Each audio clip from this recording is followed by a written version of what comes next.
याज्ञवल्क्य महाराज को भरद्वाज जी ने प्रश्न पूछा कि राम कौन है। उसके जवाब में राम कथा शुरू हुई, शिव चरित्र सुनाया। शिव जी को प्रश्न पूछा गया और भगवान शिव राम का अवतार क्यों हुआ, उनके कारण की चर्चा करते हैं। पहला कारण जय विजय का, दूसरा कारण सती वृंदा का, चौथा कारण नारद मोह का, पांचवा कारण शत्रुपा और मनु के दिव्य तप का, पांचवा कारण प्रताप भानु को ब्राह्मण का श्राप मिला और सकूल नाश हुआ। ये 5 कारण प्रभु के अवतार के बताएं और प्रताप भानु दूसरे जन्म में रावण हुआ। कहे सी बहुरी रावण अवतार, कहे सी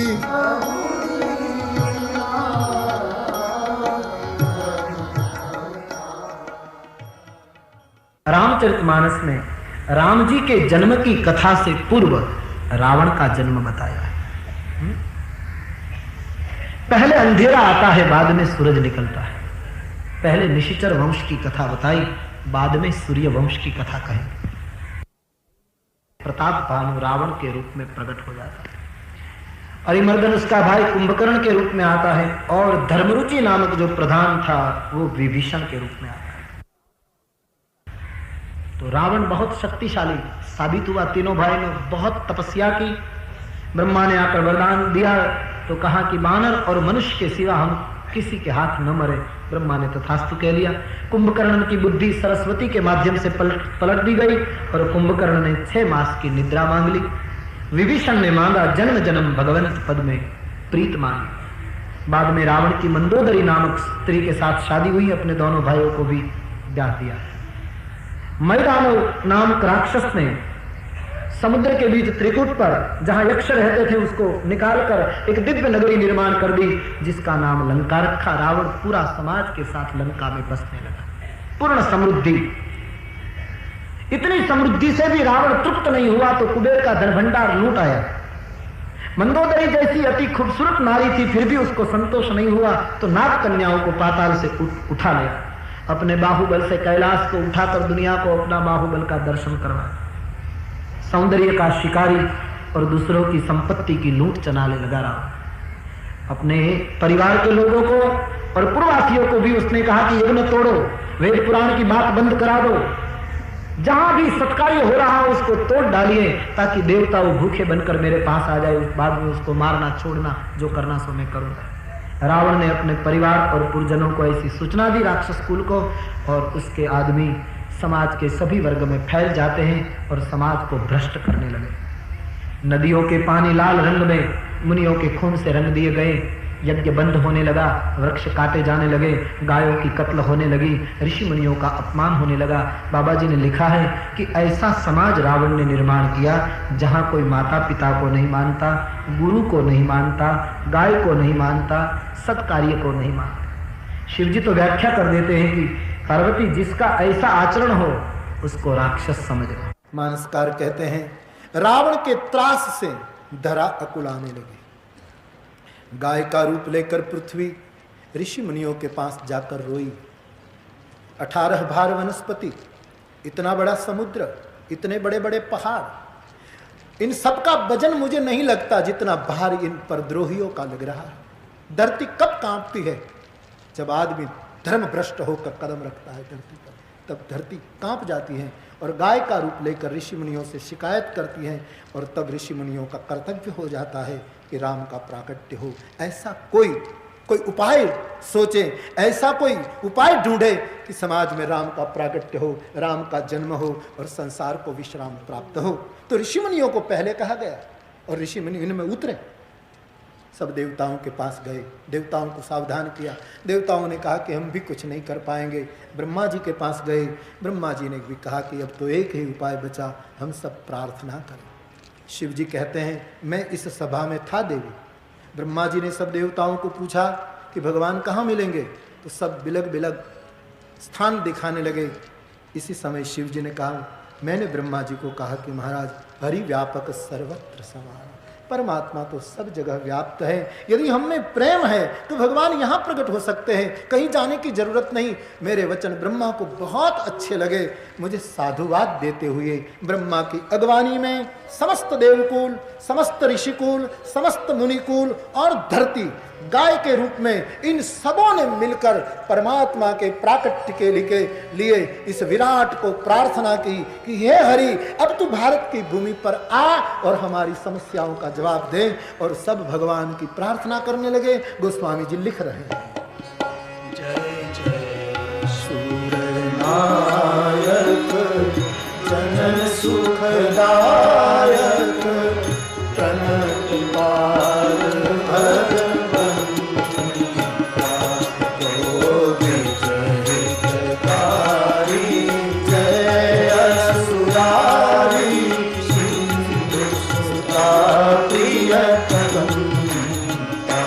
भगवान अद्भुत करनी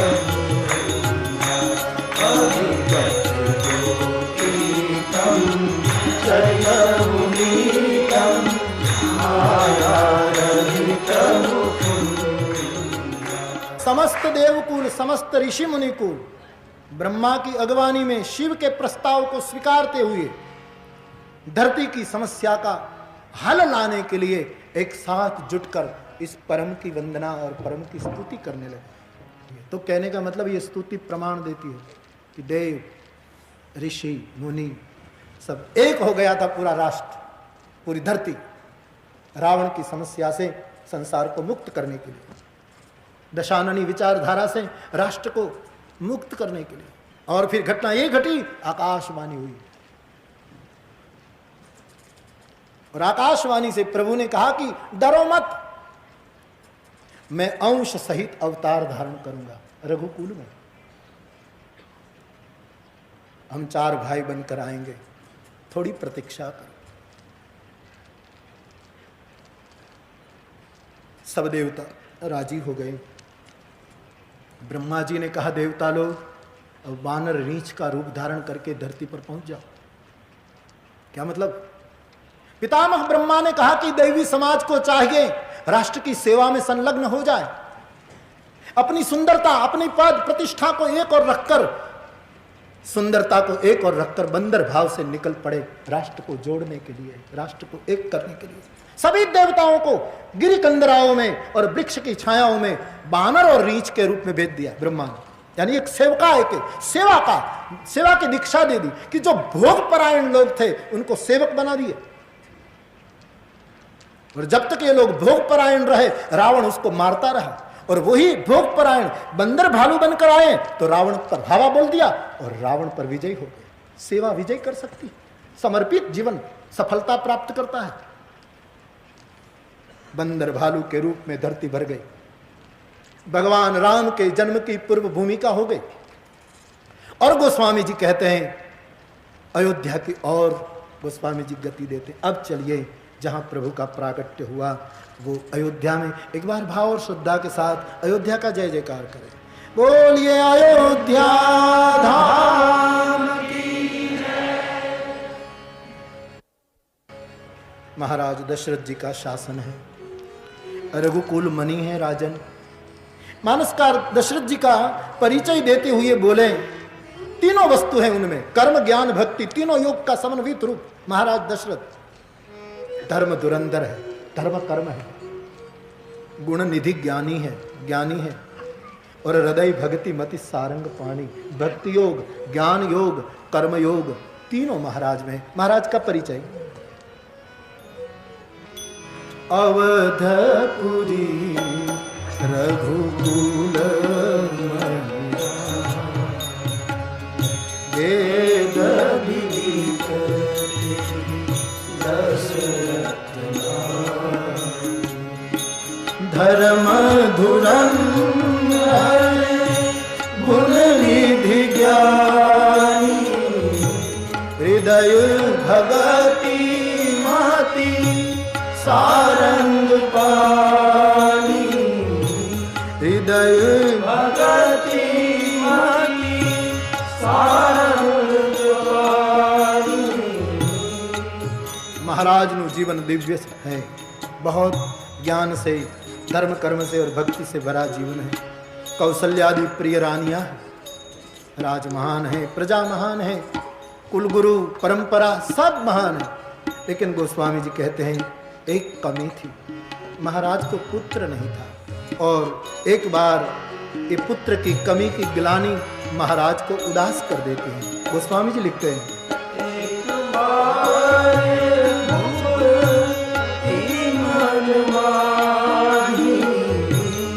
भई ग्लानि मोरे सुतराही,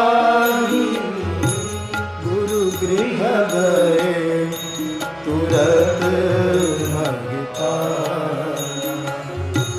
चरण लागी करी विनय विसार, निज दुख सुख सब गुरहि सुनाए, कहीं वशिष्ठ बहु विधि समझाए, बहु विधि समझाए, बहु विधि समझाए। यहाँ एक सिद्धांत भी सुन लीजिए कि संसार जब भी जिसको ही मिलेगा अधूरा ही मिलेगा, क्योंकि संसार में पूर्ण मिलने की व्यवस्था ही नहीं। जब भी जिसको संसार मिलता है अपूर्ण ही मिलता है, और परमात्मा जब भी जिसको मिलता है पूर्ण ही मिलता है। परमात्मा में अपूर्ण मिलने की व्यवस्था नहीं और संसार में पूर्ण मिलने की व्यवस्था। इसलिए जब जीवन में कोई कमियां सताएं तो ठाकुर जी के पास जाकर रो लेना या कोई संत के पास जाकर रो लेना। एक बार महाराज के मन में ग्लानि हुई। राजा कौन है? धर्म स्वरूप है। यदा यदा हि धर्मस्य ग्लानिर्भवति। दशरथ जी को ग्लानि हुई, मानी धर्म धुरंधर को, स्वयं धर्म को ग्लानि हुई, मुझे पुत्र नहीं। और ये वेदना सम्राट के पास सब शिकायत करते हैं, रानियां तक। सम्राट किसको शिकायत करे? लेकिन ये देश की परंपरा देखो, सम्राट के ऊपर भी एक सम्राट था जिसके पास सम्राट रो सकता था, और वो होता था सदगुरु। वशिष्ठ जी थे राष्ट्रगुरु अयोध्या के। एक परंपरा थी राष्ट्रगुरु की कि जिसके पास सत्ता भी जाकर अपनी वेदना कह सके और सम्यक समाधान प्राप्त कर सके। हमारे पास व्यवस्था नहीं है। आज धर्म की गलत व्याख्याएं की जा रही है अपने हेतु के लिए, अपने स्वार्थ के लिए। राष्ट्र के प्रमुख व्यक्ति को भी एक ऐसी सत्ता के पास जो बिल्कुल निष्काम और तपस्वी रहती थी, इसको संसार से कुछ नहीं चाहिए था सिवाय के जन जन का मंगल हो, जन जन का परम कल्याण। ऐसी एक सत्ता रहती थी, और वो सत्ता थी सदगुरु की, राष्ट्रगुरु की। और वहां सत्ता जाती थी। जब जीवन में कमी महसूस हुई तो दशरथ जी किसी को कहे बिना अकेले चल दिए गुरुदेव वशिष्ठ जी के द्वार। और कितना अद्भुत ये मार्गदर्शन है प्राचीन भारतवर्ष का, कि तुम्हारे जीवन में कोई कमियां तुम्हें चुभे, कोई अभाव तुम्हें परेशान करे, उद्वेग प्रदान करे, तो दुनिया को क्या कहना मेरे भाई बहन। चले जाओ अपने श्रद्धेय सदगुरु के पास, उनके पास जाकर कहो हमको ये मुश्किल है। अद्भुत मार्गदर्शन था प्राचीन भारत में।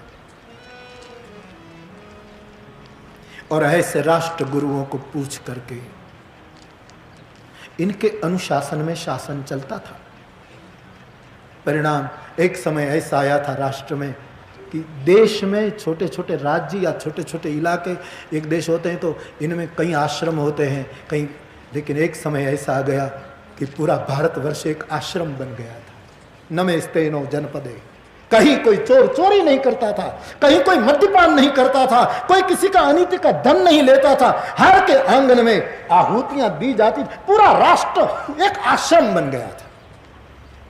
मानो लगे कि ये पूरा आश्रम है, ये कोई राष्ट्र नहीं है, पूरा एक आश्रम का रूप ले लिया था राष्ट्र।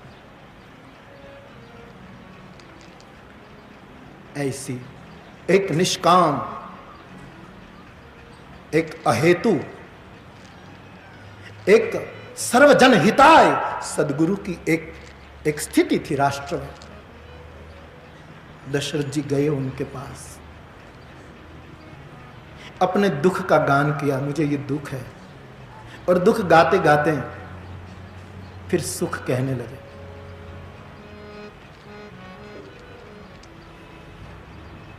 वशिष्ठ जी ने कहा महाराज आप तो दुख लेकर आए हैं, सुख कैसे गाने लगे? बोले महाराज वैसे तो दुखी था, पुत्र नहीं है, लेकिन आपके पास आया तो सुख हो गया। क्यों? कि संत मिलन सम सुख जग नाही, संसार में संत के मिलन के समान कोई सुख नहीं। आपको देखता हूं तो कमियां भूल जाता हूं, सदगुरु को देखता हूं तो उद्वेग शांत हो जाता है। बात क्या है महाराज? बोले हमारे भाग्य में पुत्र नहीं है क्या? रघुवंश कल समाप्त हो जाएगा, कोई वारिस नहीं। धरहु धीर सुत चारि, त्रिभुवन विदित भरत भयहारी। राजन थोड़ा धैर्य धारण करो। बाबा हाँ, तुम्हें एक पुत्र नहीं 4 पुत्रों की प्राप्ति। बाबा हाँ राजन। चाहत मुनि संता बलला बंता बंदर संता बलवंता, ऐसे महान पुत्र पाओगे आप जो संसार को उजागर करेंगे।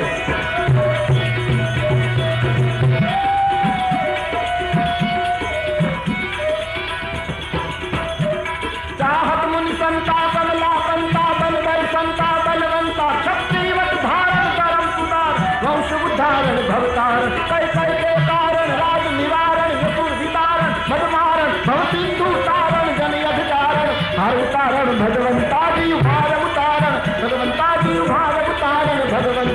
चाहत मुनि संता कमला संता बलदर संता बलवंता, शक्तिवत धारण करम सुतार वंश उद्धारण भवतारण, कई कई के कारण राज निवारण असुर निवारण मदमारण भवसिंधु तारण जन अधिकारण, हर उतारण भगवंता जी भार उतारण भगवंत। चाहत मुनि संता कमला संता बलदर संता बलवंता, त्रिभुवन विदित भगत भयहारी। त्रिभुवन को उजागर करेंगे और पुत्र होने के बाद तुम्हारी समस्या ही हल होगी, ऐसा मत समझो। भगत भयहारी, संसार का समस्त जीवों का कल्याण हो जाएगा, सब भक्तों का भय हर लेंगे वो। एक शर्त राजन, यज्ञ करना पड़ेगा।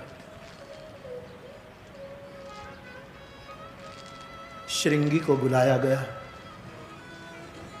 राम प्रागट्य के पहले यज्ञ है भूमिका में, और राष्ट्र में भी कोई घटना घटती है तो पहले यज्ञ होता है, और यज्ञ का मतलब आहुतियां दी जाती हैं। और राष्ट्र में भी जब कुछ नया सर्जन होने वाला हो तब कुछ आहुतियां दी जाती हैं। उज्जवल भी और काले तिल होते हैं, सफ़ेद होते हैं, जव होते हैं। आहुतियां कई प्रकार की हो सकती हैं, और ये आहुतियों के बिना यज्ञ सफल नहीं हो सकता। प्रधान यज्ञ हुआ है यहाँ। श्रृंगी ऋषि वशिष्ठ पुत्र काम शुभ यज्ञ करा। और ये आहुति कुभाव से नहीं डाली जाए, किसी के प्रति बुरे भाव से नहीं डाली जाए, राष्ट्र उत्थान के लिए डाली जाए। किसी को मुश्किल हो इसीलिए नहीं। किस तरह आहुति डाली गई? भगति सहित मुनि आहुति दिए प्रगटे चरु कर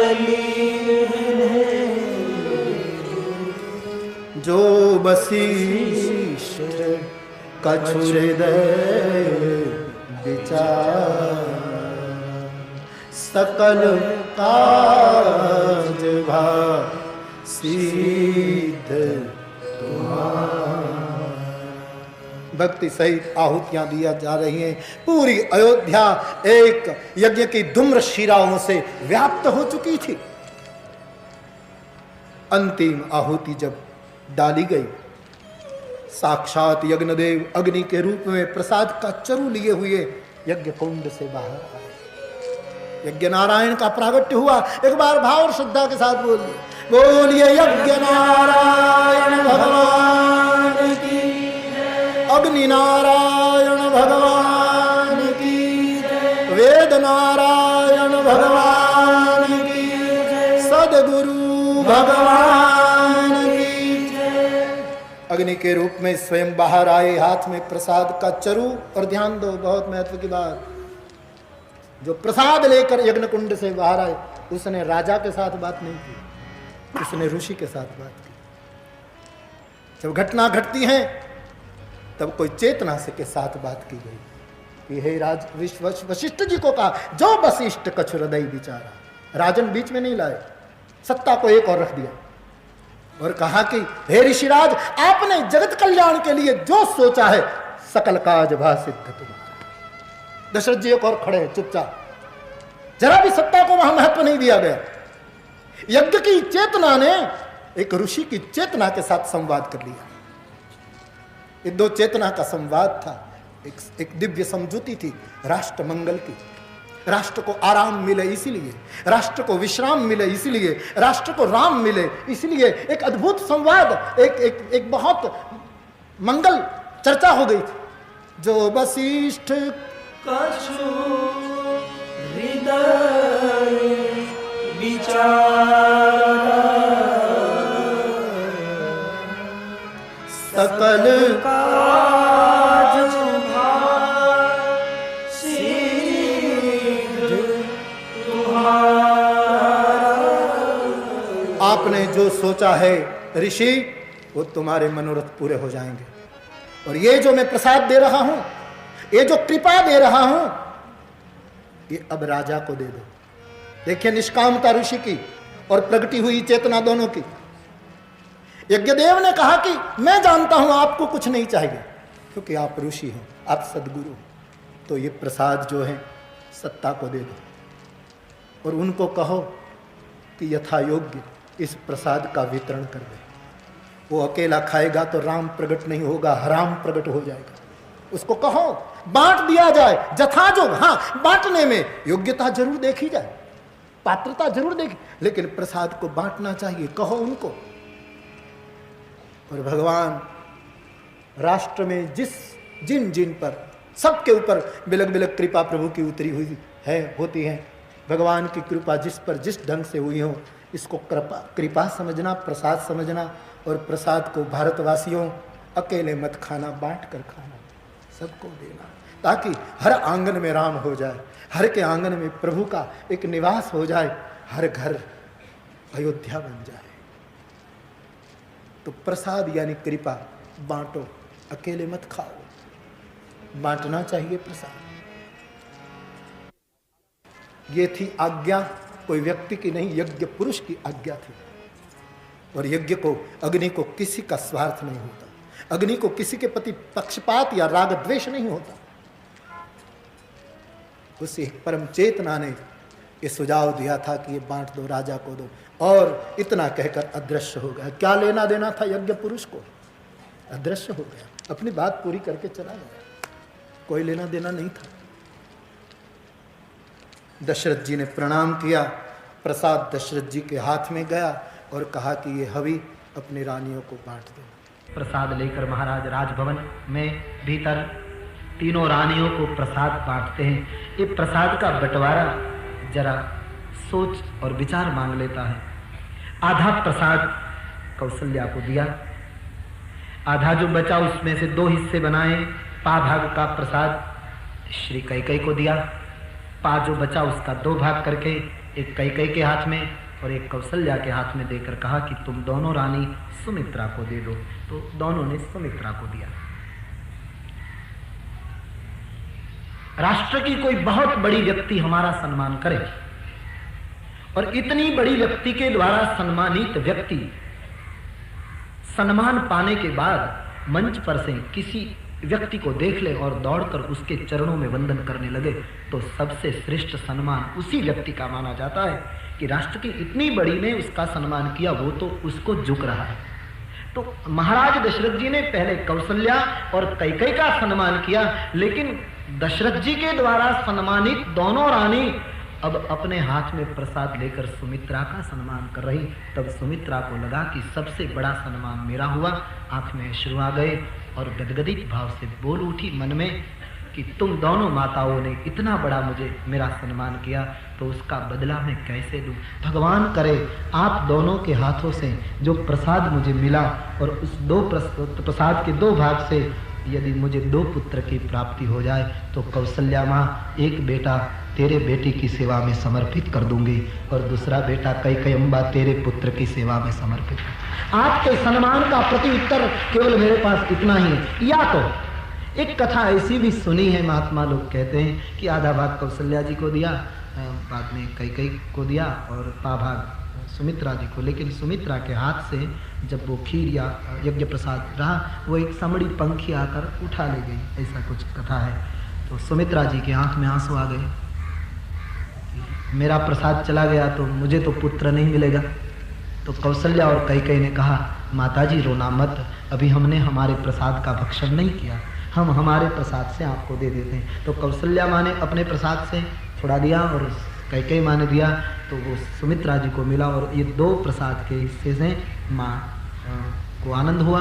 और कथा ऐसी मिलती है कि जो पंखी प्रसाद लेकर उड़ पड़ा था वो जहाँ अंजनी माता तपस्या करती थी वहाँ जाकर उसकी चोंच से छूट गया और अंजनी के हाथ में आया और इस प्रसाद को अंजनी ने पाया और इस माध्यम से, इस प्रसाद की कृपा से अंजनी माता के उदर से हनुमंत बाबा का प्रागट्य हुआ।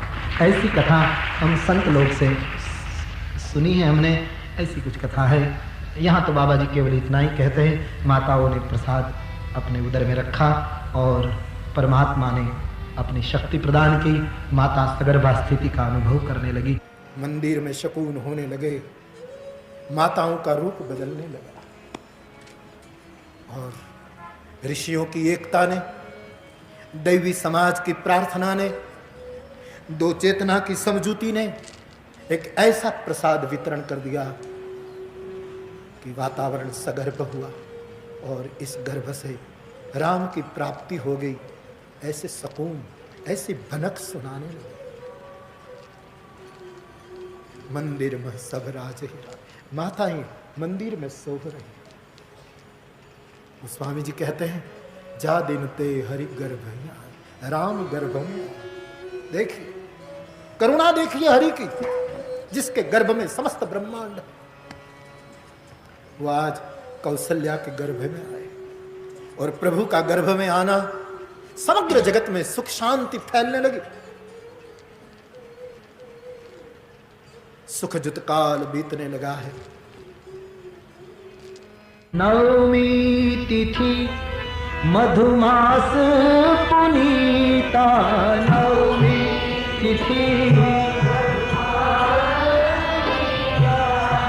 नवमी तिथि मधुमास पुनीता, नवमी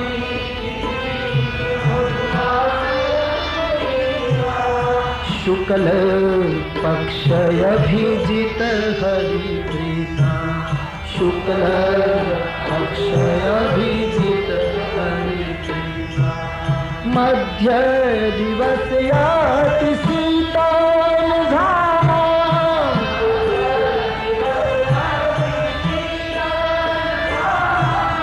पावन काल लोक विश्राम,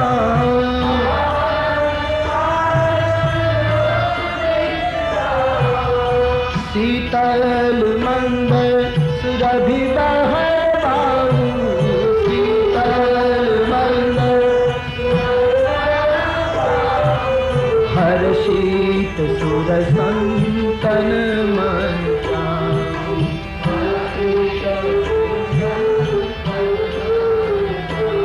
चैत्र शुक्ला नवमी का दिन है। भगवान भास्कर अपनी दिव्य किरणों से पूरी अवध को आलोकित कर चुके थे। भगवान का प्रागट्य होने वाला था। तब सब तिथियां भगवान के पास प्रार्थना करने गई, अपना अपना प्रस्ताव लेकर कि आप हमारी तिथि में प्रकट हो जाए। प्रतिपदा से शुरुआत हुई। भगवान को प्रतिपदा कहने लगी कि आप भी एक हैं, मैं भी एक हूं, हमारी जाति मिलती है, आप मुझ में प्रकट हो जाइए। भगवान ने कहा लाइन बड़ी लंबी है, मैं सबको पूछ लूं, बाद में फैसला करो। तो द्वितीया ने भगवान को कहा कि नहीं महाराज, आप मुझ में प्रकट हो जाएंगे, क्योंकि मैं बड़ी तिथि हूँ, आषाढ़ की द्वितीया, महामास की द्वितीया, तो आप मुझ में प्रकट हो जाइए। तो तृतीया बोली नहीं, आप मुझ में प्रकट हो जाइए, क्योंकि मैं अक्षय तृतीया, मेरी कितनी बड़ी महिमा है। तो चतुर्थी बोली कि नहीं, मैं तो गणेश चतुर्थी, विघ्नहर्ता को पूजा रखती हूँ, तो आप मुझ में प्रकट हो जाइए। तो पंचमी बोली मैं वसंत पंचमी, आप मुझ में प्रकट हो जाइए।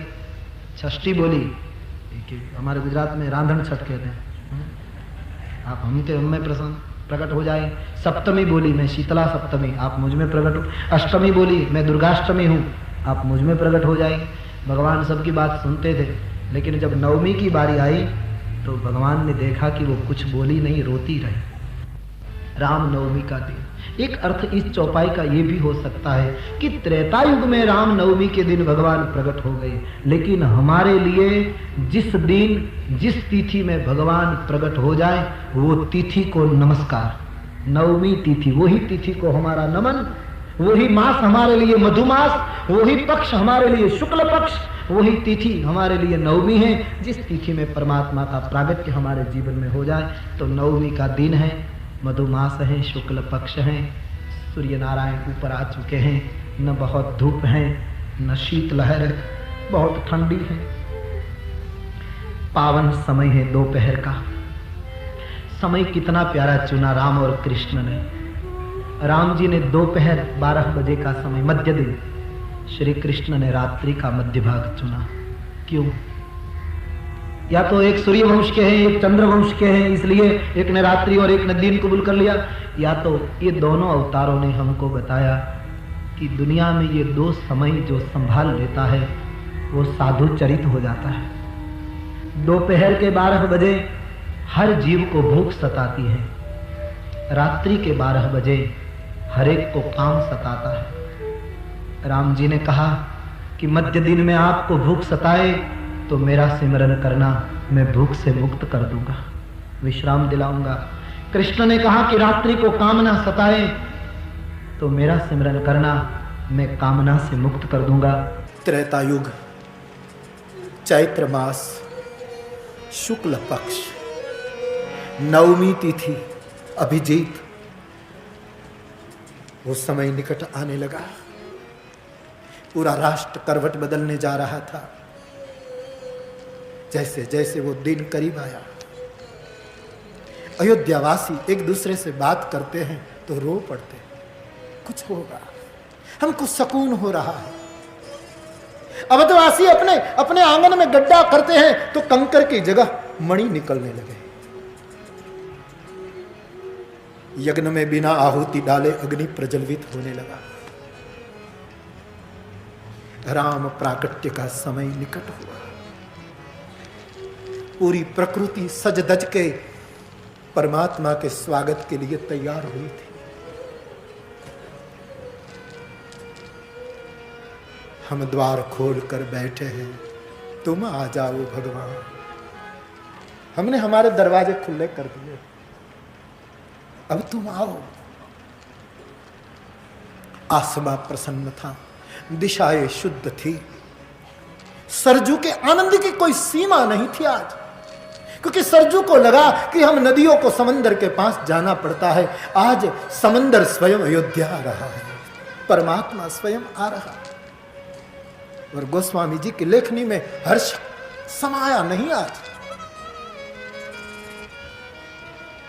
लिखते हैं, योग लगन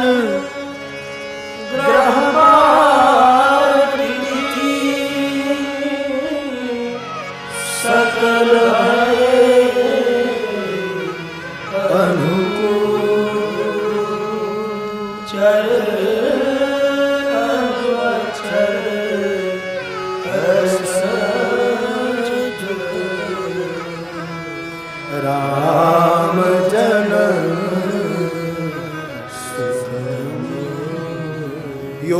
गगन ग्रह बार तिथि पांचों अनुकूल हो गए। चर अचर प्राणी मात्र हर्ष से भरे हैं, क्योंकि राम जन्म राम प्राकट्य सुख की जड़ें हैं। और वो पावन तिथि जिस तिथि ने भारत को भारत बनाए रखा, जिस तिथि ने हमको सिर ऊपर रखकर चलना सिखाया। मैं कई बार पूछ चुका हूं मेरे श्रोताओं को, इस देश में रामनवमी न होती, जन्माष्टमी न होती, शिवरात्रि न होती, गणेश पूजा न होती, दुर्गा पूजा न होती, तो ये देश क्या होता? हम समृद्ध है, हम धनी है इन अवतारों के कारण। आज वो तिथि रामायणी, परम रामायणी साकेतवासी बिंदु जी ने ठीक कहा था कि हिंद में प्रतिवर्ष ये आती है नवमी राम की, और राम का सुमिरन करा जाती है नवमी। वो दिन आया, गदगद भाव में डूबे थे अवधवासी, महाराज को मंगल सकून हुए जा रहे थे, और इस पावन तिथि की घोषणा बाबा जी की ओर से। नवमी तिथि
मध्याह्न का सूर्य हुआ है, नवमी तिथि है, शुक्ल पक्ष है,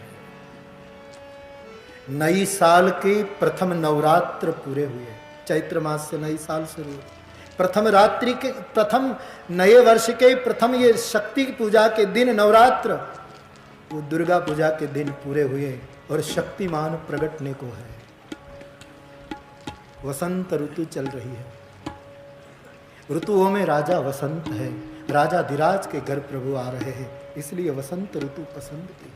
भगवान कृष्ण किसान वैश्य के घर आए, इसलिए वर्षा ऋतु पसंद की, क्योंकि उनको किसानी करनी है, गोपालन करना, इसलिए वो वर्षा में आए। भगवान राम मध्याह्न को आए, क्योंकि उसका धवल पक्ष है, उज्जवल पक्ष है, धर्म पक्ष है, इसलिए उजाले में आए। भगवान कृष्ण का पक्ष, देश काल का वातावरण बदल चुका था, इसलिए कृष्ण का पक्ष भिन्न था, इसलिए वो कृष्ण पक्ष में आए। अथवा तो संतों ने कहा कृष्ण को चोरी करनी थी,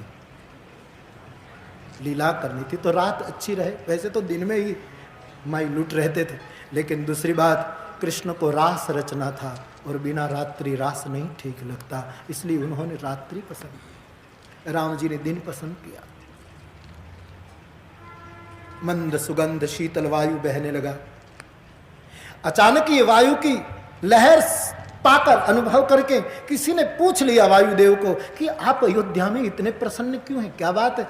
तो वायुदेव ने कहा मुझे मत रोको, आज मैं बहुत खुश हूँ। बोली है क्या? बोले जिसका जन्म होने वाला है ना, वो ब्रह्मा आने वाले हैं ना राम, उनकी सेवा में मेरा बेटा पवन पुत्र हनुमान जाने वाला है, इसलिए बाप को प्रसन्नता है कि आज मेरा पुत्र भी प्रभु की सेवा में काम करेगा, आगे मेरा पुत्र, इसलिए पिता राजी है। मंद सुगंध सुर भी बहबाऊ, हर्षित सुर संतन मन, देवता हर्षित हैं, संत लोग आनंद में डूबे हैं। और मानसकार कहते हैं बन कुसुमित, संसार के जितने वन थे वो फुलित हो गए, उसके फूल लग गए।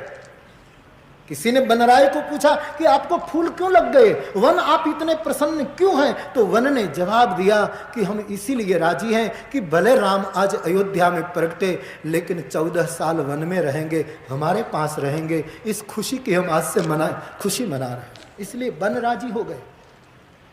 पुष्पकलियाँ खिलने लगी। किसी ने फूलों को कहा तुम इतने प्रसन्न क्यों हो? बोले हमने सुना है कि राम जनकपुर जाएंगे और जनकपुर की पुष्प वाटिका में जाएंगे तो कलियों को और फूलों को अपने हाथों से चुनेंगे, उस दिन हम कृतकृत्य हो जाएंगे। मानो उत्सव महोत्सव आज मनाने लगे। किसी ने पहाड़ों को कहा कि पर्वतों आप में से मनिया क्यों निकलने लगी, आप इतने खुश क्यों हैं? पर्वतों ने कहा हम इसलिए खुश हैं कि जब से हमारी बेटियों को विदा दी है ना, नदी पर्वत की पुत्री है, और वो ससुराल गई, समंदर गई ना, फिर पता नहीं कैसा दुर्भाग्य, बाप बेटी की कभी मुलाकात नहीं हो पाई। अब ये मौका है, हमने सुना है राम सेतु बनाएंगे, बड़े बड़े पहाड़ उनके वैष्णव उनके भक्त समंदर में डालेंगे, तो हमको जब समंदर में डालेंगे ना, तब हम कई सालों के बाद हमारी बेटियों को मिल लेंगे समंदर में। इसलिए मानो हर पर्वत बाप का हृदय लिए हुए प्रसन्न है। मणियां निकलने लगी। किसी ने मणियों को पूछा कि आप इतने प्रसन्न क्यों हैं? मणियों ने कहा राम जी के नाम के पीछे हमारा नाम लगेगा, लोग उनको रघुवंश मणि कहेंगे, हम कृतकृत्य हो जाएंगे। नदियों को पूछा कि तुम में अमृत बहा जा रहा है, क्या बात? बोले हमको भगवान का प्रत्यक्ष दर्शन होगा। किसी ने पूछा तुम तो समंदर में रहती हो, रोज वहां तुम्हारा निवास है समंदर की ओर, और वहां तो भगवान शेषशाही रोज निवास करते, तो वहां दर्शन नहीं कर लेती भगवान का? बोले ससुराल है इसलिए पर्दा रखना पड़ता है, इसलिए दर्शन नहीं कर पाते। आज तो अयोध्या में आएंगे तो हम साफ साफ दर्शन कर लेंगे। इसलिए अमृत बहने लगा नदियों में, पूरी भूमि प्रसन्न और गदगद थी। वो क्षण बिल्कुल करीब थी। देवताओं के समस्त विमान ब्रह्मा की अगवानी में आकाश में आ गए। पूरा गगन एकदम संकुल हो गया, कहीं आकाश नहीं दिखाई दे रहा है। जय हो की ध्वनि हो रही थी, और ब्रह्मा जी अगवानी लेकर खड़े हैं। आकाश में से देवताओं ने पुष्प वृष्टि शुरू कर दी है अयोध्या पर, सुमन वृष्टि हो रही है। दुंदुभी नाद बजने लगे हैं। हर अंतःकरण में एक उल्लास, एक आनंद की लहर छा गई थी। कोई समझ नहीं रहा था कि क्या हो रहा है। पाताल के नाग देवता, धरती के मुनि देवता और आकाश के ये लोग सूर्य जो देवता है, ये तीनों ने प्रभु की गर्भस्तुति की है, अपनी अपनी स्तुति। सबने मिलकर फिर एक बार स्तुति करी कि महाराज विलंब न करे, अब प्रकट हो जाएंगे। और देवताओं ने जब विनती करके अपने विमानों को अपने विश्राम स्थान की ओर हटाए, क्योंकि भगवान का निर्णय है कि विश्राम के समय प्रकट होना है और देवता लोग रास्ते में है, तब तक उनको विश्राम नहीं, वो अपने भवन चले जाए, तब जगनिवास को प्रकट होना है। बिल्कुल मध्याह्न का समय, भारतवर्ष का ही नहीं, विश्व का ही नहीं, त्रिलोक का भाग्य था कि यही राम के द्वारा राम राज्य त्रिलोक में फिर बाद में फैला था, इसलिए पूरा संसार प्रसन्न था। और मेरे बाबा जी की घोषणा, सुर समूह बिनती करी पहुँचे निज निज धाम, जगनिवास प्रभु प्रगटे अखिल लोक। देवताओं के विमान अपने अपने लोक में जाकर विश्राम की और जग निवास परमात्मा, अखिल लोक को विश्राम देने वाले राम, सबको सुख शांति और परम विश्राम का वरदान देने वाले प्रभु, तमाम को गोस्वामी जी कहते हैं जग निवास है ये हरि, और सकल लोक विश्राम है। कोई भेद नहीं है राम को, समस्त लोक को विश्राम देने वाले ये परम सत्ता, ये भगवान राम। गोस्वामी जी कहते हैं प्रभु प्रगटे हूँ, कौशल्या अम्बा के महल में प्रकाश हो। माने सोचा ये क्या हो रहा है। जग निवास प्रभु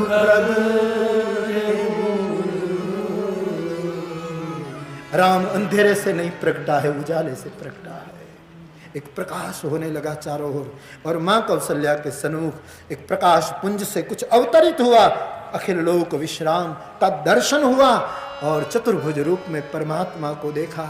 और एक बार भाव और श्रद्धा के साथ जय जयकार कर लीजिए, बोलिए चतुर्भुज नारायण भगवान की जय। और मानसकार ने घोषित कर दिया, है प्रगट कृपाला दीन दयाला कौशल्या हर्षित महतारी मुनिमान हारी अद्भुत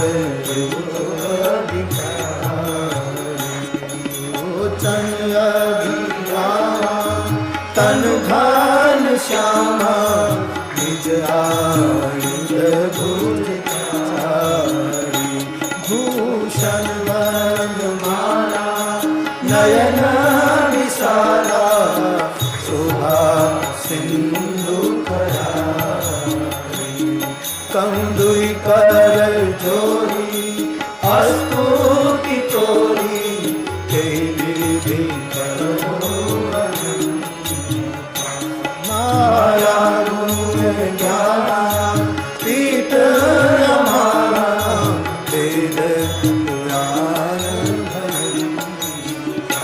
करुणा सुख सागर सब गुण रागर के सो ममहित लागी जन अनुरागी श्री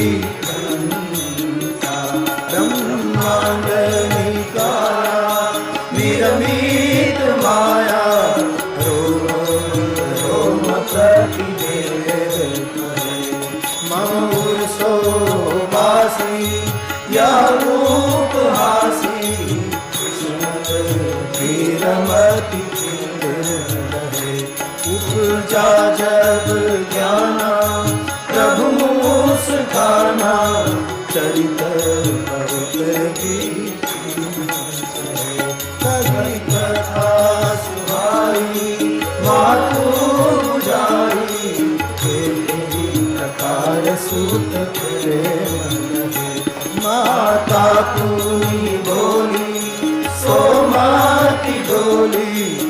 भजहु तात यह जैसी सुलीला अति प्रिय शीला यह सुख परम सुनि वचन सुजाना रोदन ठाना कोई बालक सुरभूपा यह चरित्र देगा हरि पार पावन के न परहि भवतु के न परहि भवतु के न परहि भवतु। चतुर्भुज रूप में प्रभु प्रकट हुए। संतों ने अर्थ निकाले कि भगवान चतुर्भुज क्यों हुए। मानो कौशल्या जी को दिखा रहे हैं कि हम 4 भाई होंगे, इसलिए चतुर्भुज। धर्म अर्थ काम मोक्ष पूरा करेंगे, इसलिए चतुर्भुज। व्यक्ति का गृहस्थाश्रम हो, ब्रह्मचर्याश्रम हो, वानप्रस्थ हो कि संन्यास आश्रम हो, चारों आश्रम की धन्यता हम कर देंगे। ब्राह्मण हो, वैश्य हो, शूद्र हो, क्षत्रिय हो, चारों वर्णों को कृतकृत्य कर देंगे। चौथी अवस्था में महाराज के द्वार पधारे, इसलिए 4 भुज लिए हुई आए। अथवा तो हम सबको ये बताना चाहते थे कि हमारा आश्रय करेंगे, उनका काम 2 हाथों से नहीं 4 हाथों से हम कर देंगे, इसलिए 4 हाथ लिए। अथवा तो विप्र, दैनु, सूर और संत चारों के लिए आए, इसकी और संकेत करने के लिए भगवान चतुर्भुज हुए। तो भगवान ने सब बातें माँ को बता दी कि मैं इसलिए आया हूँ, ये करना है सब। हमने संतों से सुना कि बाद में माँ मुंह फेर देती है। भगवान कहते हैं मैं तेरे घर प्रकट हो गया और तुम मुंह फेर बैठी हो। बोले क्षमा करे प्रभु, आप आए, मैंने प्रार्थना कर ली, स्वागत कर लिया, लेकिन मैं मुंह इसलिए फेर रही हूँ कि आप वचन चुक गए हैं। परमात्मा ने कहा अरे माँ, मैं यदि वचन चुक जाऊं तो ये ब्रह्मांड का लय हो जाए।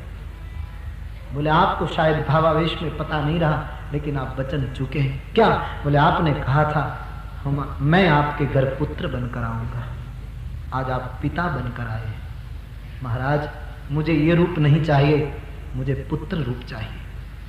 आर्य नारी की गोद में और भारतीय माता के दूध में कितनी ताकत होती है, उसके वात्सल्य में कितना आनंद होता है, ये यदि देखना हो तो हुक्म किया है, प्रार्थना नहीं की जाए शिशु लीला। आप शिशु बन जाइए, आप बालक बन जाइए। भक्ति में सब क्षमता है। और माँ की बात जब बालक बन जाओ ये सुनी और भक्ति का भाव जब सुना तो परमात्मा तुरंत रो लेते हैं। मानसकार कहते हैं परमात्मा को आदेश हो गया कि आप बालक बन जाइए, मुझे ये रूप पसंद नहीं। और जब सुना भगवान ने उसी वक्त मानसकार कहते हैं सुनि बचन सुजाना रोदन ठाना, बचन सुजाना कोई बालक सुर भूपा,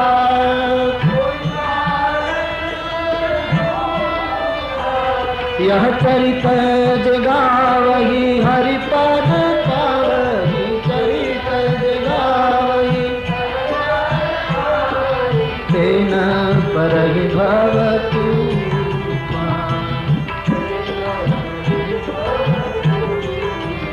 सुनते ही भगवान बाल रूप धारण कर लेते हैं और बालक रूप लेते ही भगवान ने रोना शुरू किया। राम जन्म हुआ। एक बार भाव और श्रद्धा के साथ बोलिए, बोलिए रामचंद्र भगवान। शिशुरुदन सुनकर सब दासियां रानियां संभ्रम होकर महल में आ गई। माँ की गोद में अलौकिक बालक के दर्शन करते करते सब भाव में डूब चुके हैं। मानसकार कहते हैं राज दरबार में जाकर समाचार दिया गया, महाराज बधाई हो, आपके घर लाला भयो हैं। महाराज दशरथ जी परमानंद का अनुभव करने लगे। वशिष्ठ आदि विप्रवृंद को बुलाए गए और महाराज ने स्पष्ट सूचना दे दी। मानसकार लिखते हैं परमानंद पुरी मन राजा, कहा बुलाई बजावहु बाजा।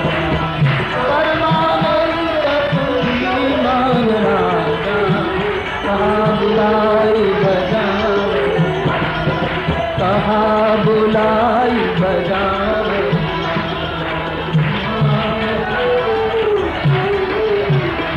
राम प्रागट्य का उत्सव शुरू हुआ। आप सबको पूरे राष्ट्र को